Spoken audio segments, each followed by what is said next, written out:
We're talking about two hymns today of very different histories and very different texts. The first is Let All Mortal Flesh Keep Silence, to the tune of Picardy.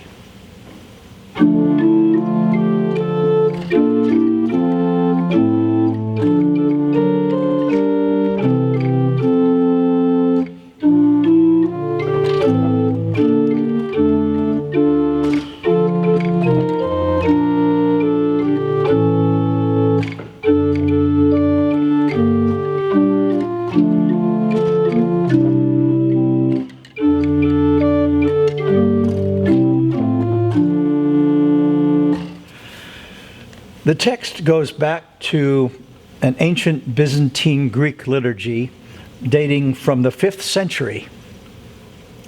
The tune comes from the province of Picardy and was an old French folk tune, originally called the Parable of the Sinful Rich Man, who is Lazarus. And it started out this way. Jésus-Christ s'habille en pauvre. Jesus Christ is clothed in poverty. It was Vaughan Williams, that name comes up in almost every one of these lectures about hymns, Ralph Vaughan Williams, that in 1906 paired for the first time this 17th century French tune and this 5th century Greek text. A beautiful combination of words and music. Because it's an eloquent expression of the incarnation and the mystery and awe of the wine and bread. This is another example of how we Episcopalians are the beneficiaries of this tremendous tradition of English hymnody and choral singing, which has such great momentum. Now, the other hymn today is In Christ There Is No East or West, sung to the tune called McKee.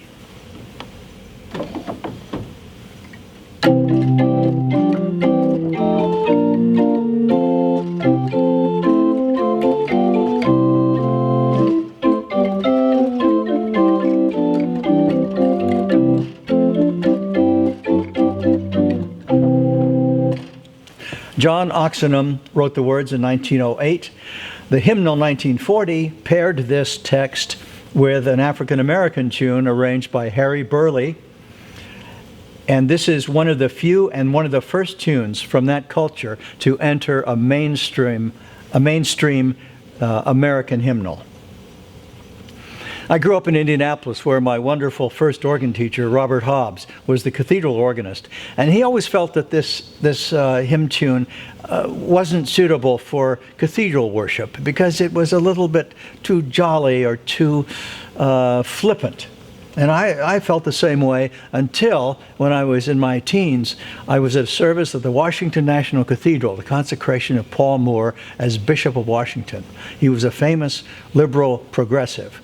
He and Kim Myers and those guys in New York doing work in the slums. Anyway, this was one of the hymns. If you can imagine this hymn being sung with 5,000 people singing, including hundreds of clergy, at a tremendously majestic tempo in the Washington Cathedral.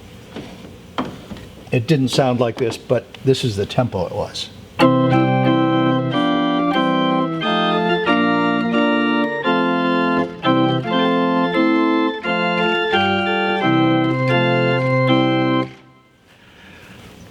Powerful. Harry Burleigh was a black man born in 1866, a singer and composer. He was soloist at the end of his life. He was a soloist for many years at St. George's Episcopal Church in New York. And my father-in-law, John Reinhardt, met Harry Burleigh in 1940. John Reinhardt was in the U.S. Army, and Harry Burleigh was 75 years old. This is a wonderful hymn tune with wonderful social activist words, and very inclusive and very embracing. However, there is one stanza that was omitted in the new hymnal, the 1982 hymnal, because it had 3 gender-specific nouns. But I remember as a boy singing this, thinking what a wonderful thought it was. And these are the words that are no longer in the hymnal because they're not inclusive language. Join hands then, brothers of the faith, whate'er your race may be. Who serves my Father as a son is surely kin to me.